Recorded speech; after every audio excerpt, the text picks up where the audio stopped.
Six Bugle's first edition of the podcast. Today's guest is Christy Hensler. Christy has been recently written a book called Life Hacks for Hard Times. And I got to tell you, when I first Christy and I have been friends for quite a while. When I first read this book, I just could not put it down. It's a fantastic read. Good morning, Christy. How are you? Good morning. How are you? I'm well. Doing Glad to great. be here. Doing great. So tell us a little bit about yourself, Christy.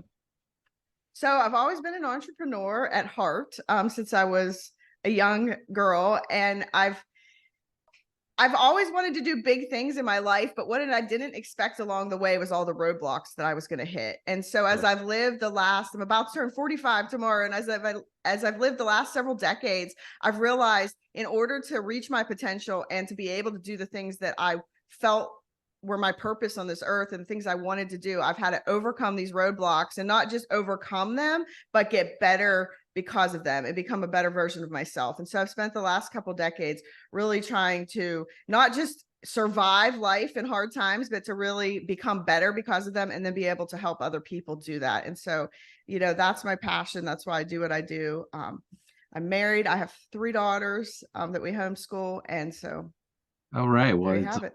a full life, definitely. And I will say that I loved reading your book, and I appreciate the fact that you have 27 proven and practical tools to get unstuck and win. Like very much like John Maxwell, right? He has a number of tools and pieces to kind of help you get along with life.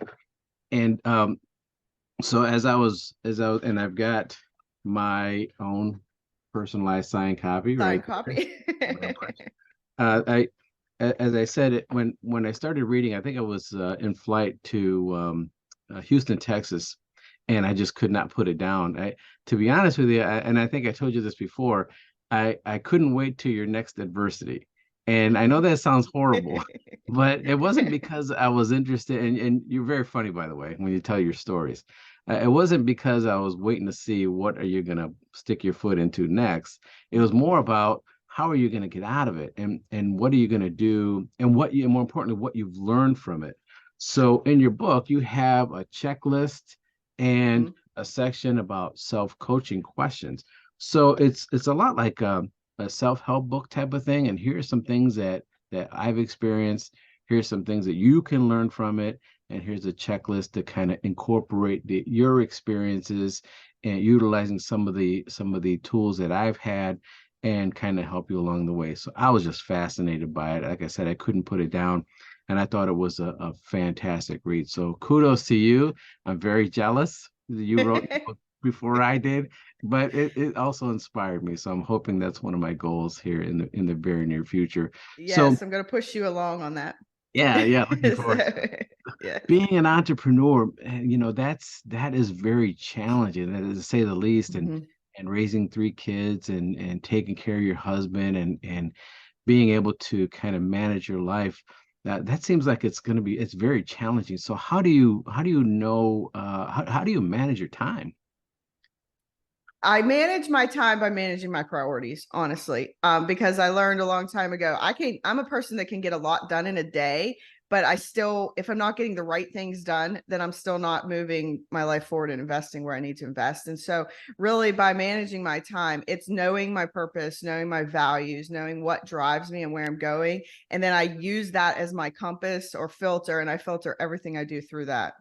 Sure. Wow, that's fantastic. And so do you ever now having that in mind, that's very noble, but is there ever a time where you get burnt out or feeling like you're overwhelmed? Absolutely. I mean, that's part of what took me down the journey that I've went through somewhat. Was I'm a high achiever, and I'm that person. When I was young and when I was in my 20s, it was easy for me to just keep going and taking hit and hit and hit and just keep on moving and get up and just keep on going, and not stopping and realizing in the process that I was depleting my battery, and I wasn't stopping and filling it back up until one day life kind of stopped me because I wouldn't stop, and then I've had to spend the last 10 years crawling out of that hole of burnout to get Sure. back to a place where it's like, I want to achieve a lot. I want to do a lot. I want to be a lot, but I don't want to do that at the expense of myself, like I did for the first 20 years. And so I definitely did things all the wrong way. And it's part of the reason I wrote the book too, was like I had to look back on my life and go, how did I overcome divorce and infertility and financial ruins and mental health and all this stuff to get where I'm at today? And I realized these are the tools that I've used to get to the other side of those things. And now I try to use those tools still in my life every day, but in a proactive sense instead of a reactive sense. Right. Fantastic. And you're a life coach now, right? I am. Yeah. So, what was your first experience when you started to do that? What was your first So I experience like when you started coaching? Well, my first experience hiring my own life coach was almost 20 years ago. I had worked as an executive assistant and ran a nonprofit organization in St. Louis for about 5 or 6 years. And then I made some bad choices. I went through a divorce. I decided at that point to relocate back to my hometown of Pittsburgh. And when I relocated back, I was still, I was about 27 at the time, still young, still had a lot of energy. And even though I had been through a lot, I was like, okay, I'm going to start another business. I'm going to start working a job. I'm going to, remarry. I'm going to do all of these things. And I did. But as I started to do that, I realized I was on the edge of burnout, but I didn't really maybe know that it was going to be burnout. I just knew Right. that I was doing all these things, but I was struggling. And so I reached out to a life coach in Pittsburgh at that time and said, I remember sitting down with her. I met her at a Starbucks, sitting across the table from her. And I remember saying, I need help. Like, if you don't help me, I'm going to fire every one of my clients because I had started building a business at that time. I'm going to get rid of all my friends and family. Like, I just can't do this anymore. Yeah. And she helped me put boundaries in place. She helped me learn what boundaries even were really back then and gave me tools that honestly, 20 years later, I still use to this day and use with my clients to this day. And so and then along the last 20 years, I brought different life coaches in my own life because I feel like a great coach has a great coach. And so, Absolutely. and they've helped me in pivotal times of my life and business get to the other side, not just talk about my problems, but actually, put tools and things in place to help me get to the other side. So coaching has definitely been a serious game changer in my own life. Sure, sure. It's always good to have good friends that you can share your life with and share your experiences and be open and honest and just have someone to Yes, listen to. But you also need someone that kind of guides you and supports you in what to do next, right? Because otherwise absolutely. you're just venting, and venting is good. It's beneficial for people, but what do you do now, right? And what Right. do you do next? And that's why it's important to have a coach. I firmly believe that as well. So kudos to you. Most of the attendees from the Six Bugle are administrative assistants, so very familiar with what you're very familiar with what they're doing. Yes, Obviously, absolutely. it's a challenge for them to have balance, right, in Hmm. their lives from work, and for the attendees, they're dealing with firefighters, and we can be very very tricky and needy, and then having to work with the fire chief that has very specific needs, and then having to go home and take care of their home life. So it can be Hmm. very challenging. So, um, with that being said, how do you deal with not overcommitting? So yes, I do understand that role because I remember being that assistant, in the evenings or on the weekends, getting the phone calls from the, missionaries that I was running. And hey, my flight's canceled. I need a new flight, and having to kind of step up Sure. to the plate. Obviously, you guys are dealing with more life or death issues sometimes, um, but so it is it's a challenge to not overcommit. And part of that goes back to purpose, knowing your values, knowing, what you're supposed to do with your time. And we're going to talk more about that at the event and dive, deeper into that. But that's a pivotal piece in all of this because when we don't know where we're headed or why we're headed there or where we're going, it's hard to not overcommit, in our personal and business life. And so, and to find that work-life balance Mhm. where it's like, and I think there's two sides of the balance question too, is one is in some ways balance is a myth. And I talk about this in my book with a chapter on seasons because there's different parts of different seasons in our life where a part of our life is going to require more time than it does others. Maybe you have young kids at home, they're going to require more of an investment of your time than they will in Absolutely. 20 years, maybe. And so we have to recognize what season we're in and not try to be all things to all people. I've had to learn that, even in growing my business, like there's a season where I need to put a lot of time and effort into growing a business. So I don't have as much time for other things. And so I think the first part of it is recognizing the season you're in.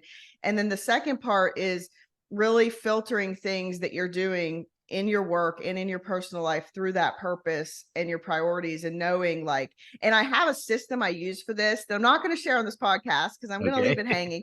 But I have a very precise system I use for this, that I will include the PDF book on it with the workshop, and I'll talk about it more at the workshop. But Great. it's a simple system, but it has helped me, because we are all faced with opportunities, demands, obligations Sure. every day of our life. And so Absolutely. if you have a system that you just know that you go to filter those things, it really takes the drudgery out of it. You could just make quick decisions confidently and move on.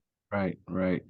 Fantastic. So, with all that being said, you have so much that you accomplished in your life, and so many wins that you've experienced. What can you tell me? What has been your biggest challenge? My biggest challenge, I think my biggest challenge honestly has been my own mindsets, Mhm. and the battle that I have had to fight to get out of anxiety and panic and depression and all of those things.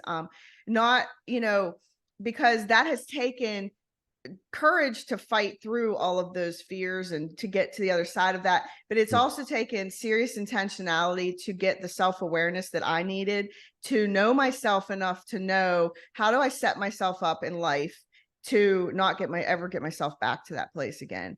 And right. so, and that's taken a lot of years to get to that point. And it's definitely by far I've been through some big challenges and things that have hurt hard, and, like divorce and things like that. But Right. the mental health battle has been the longest battle of my life, and the hardest, from the sense that sometimes when you're stuck in your own head, it's harder to figure out how to get out of that than it Right. is for, if you're in a financial situation, the numbers are the numbers and you just have to Right. work your way out of it.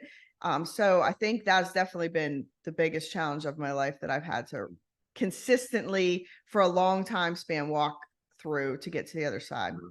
And it's all about tools and systems, right? Which is Mhm. what you've learned to incorporate in your life, and now you're sharing those tools and systems with others to kind of help them get out of their situations. And it's fantastic. You're doing some wonderful work here. You're doing God's work in your life and with others that run into you. I'm cheering you on from the sidelines here. I'm I always been appreciate that. I've always been a big fan, and we've known each other for years, and I've always appreciated your good nature and your kind words to people. And I think it's going to be a fantastic event. So I'm looking forward to seeing you again. It's been a while since we've been together, but I immediately thought I got to get Christy on this program because I know she's going to do some great things. And then when you told me you wrote this book, I thought, yeah, let's do this. So I'm looking forward to it. You're going to have the half a day on September 22nd. So the Nice. final day. So you're going to be our anchor, and you're going to be able to send them off in good notes and good feelings for themselves about themselves, and also hopefully make some contacts. And at least if you can't be their coach, at least provide them with some guidance on if they are interested in getting a personal coach, a life coach, so that you can kind of help them along the way. So Yes. I'm looking forward to it. I can't wait.